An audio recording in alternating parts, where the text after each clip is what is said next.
சுற்றுலாத்தலமான கன்னியாகுமரிக்கு வார விடுமுறை மற்றும் பள்ளிகளுக்கு பொது விடுமுறை அளிக்கப்பட்டுள்ளதை தொடர்ந்து ஏராளமான சுற்றுலா பயணிகள் மற்றும் உள்ளூர் பயணிகளும் அதிக அளவில் அதிகாலையிலேயே முக்கடலும் சங்கமிக்கும் குமரிக்கு வருகை தந்து சூரிய உதயத்தை கண்டு ரசித்தனர். மேலும் கடலில் கால் நனைத்து கடல் நடுவே அமைந்துள்ள விவேகானந்தர் பாறைக்கு படகில் சென்று பொழுதை கழித்து வருகின்றனர்.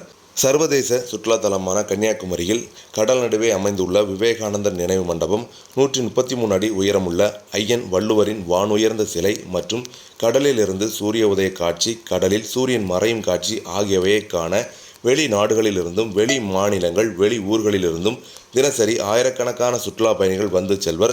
அந்த வகையில் வார விடுமுறையான ஞாயிற்றுக்கிழமை மட்டுமல்லாமல் பொது விடுமுறை பள்ளிகளுக்கு விடப்பட்டுள்ளதால் ஏராளமான சுற்றுலா பயணிகள் மற்றும் உள்ளூர் பயணிகள் கன்னியாகுமரிக்கு வந்து குவிந்துள்ளனர். அவர்கள் அதிகாலையிலேயே முக்கடலும் சங்கமிக்கும் குமரிக்கு வருகை தந்து சூரிய உதயத்தை கண்டு தங்கள் செல்போனில் படம் எடுத்து ரசித்தனர்.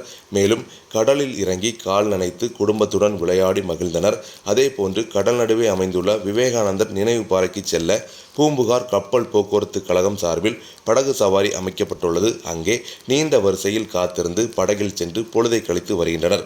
அதேபோன்று கன்னியாகுமரி அருங்காட்சியகம், காந்தி மண்டபம், காமராஜர் மணிமண்டபம் என கன்னியாகுமரி சுற்றுவட்டாரத்தில் உள்ள அனைத்து இடங்களுக்கும் சென்று விடுமுறையை கழித்து வருகின்றனர். இதனால் கன்னியாகுமரி கடற்கரை பகுதிகள் களை கட்டியுள்ளது.